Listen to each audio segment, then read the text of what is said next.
All right, so I can finally say that this one delivered for sure. I remember seeing this trailer a couple months back, and I was really intrigued by the premise of this episode.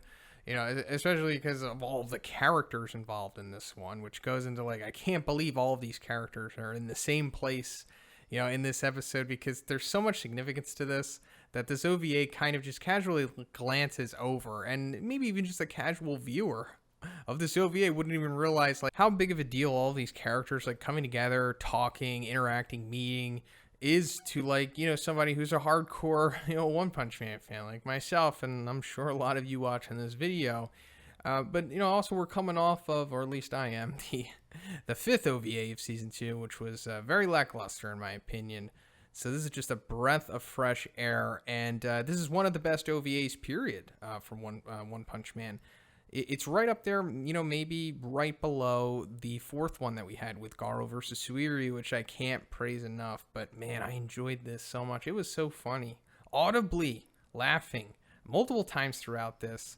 It's just interesting, and it's not boring. And that's like what I was saying in my previous review with the whole Puri stuff. It's that like the purpose of these OVAs is more or less to like have fun, right? It's not like you don't have to be too serious. So like just get these characters together because you have them. So why not throw them together, put them in these goofy situations, make them act a little out of character. If they, if you can get away with it, go for it. It's fun because we see a lot of that in this OVA, a lot of character breaking, which is fine because, like I said, that's the place to do that stuff. So the premise of this OVA is like a murder mystery, I guess, and it's basically like the sequel to the sixth OVA of the first season. Like when we saw most of the S-Class heroes come together after the whole Boros thing, they go to like this retreat for relaxation, I guess, and then Zombie Man winds up getting killed there too.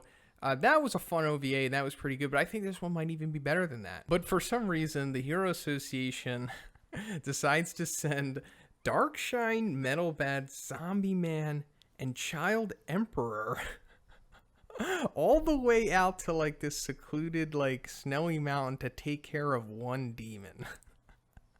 That sounds ridiculous, right? I know, but it's like, this is an OVA. Just let's suspend our disbelief a little bit. It's barely canon.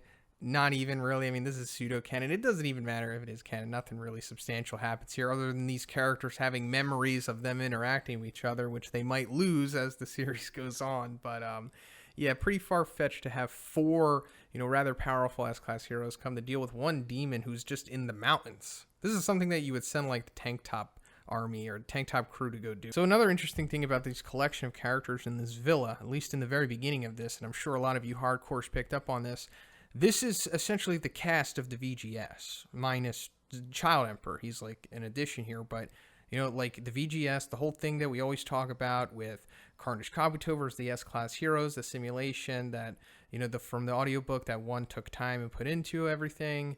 It was Darkshine, Metal Bad, Zombie Man, Genos, and Saitama. So we know that they could do it if they wanted to, like an OVA of the VGS or a sequel to the VGS, because they have these characters all in one place. So why not? Like, this could have easily been the premise of this episode. Like, I don't know, Child Emperor's like, hey, I got this virtual reality thing that I set up where we can fight the strongest monsters of our memories or whatever. And of course, I know odds are that probably won't happen, but hey, maybe one day.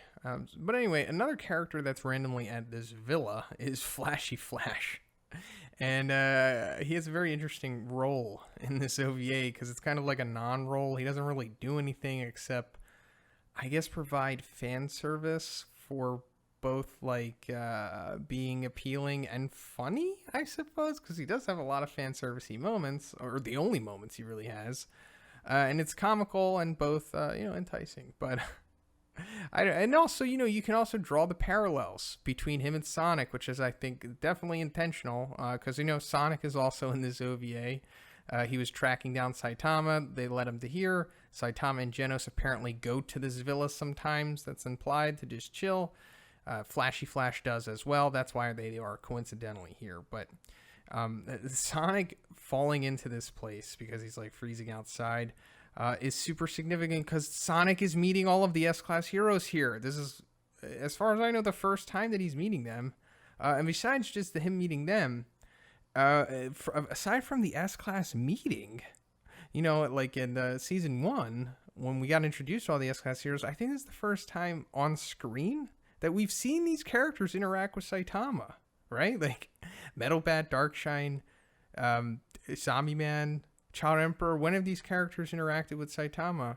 I mean, barely even in the manga currently has Child Emperor just started interacting with Saitama. So it's like, wow, this is pretty significant, kind of, right? Because the only other time I think Metal Bat interacts with Saitama is in like an audiobook, and it's like an alternate universe or something. So yeah, pretty interesting to me. Oh, one more character that's in this OVA we can't forget about, Blast. It has an appearance in this one. This OVA has everything.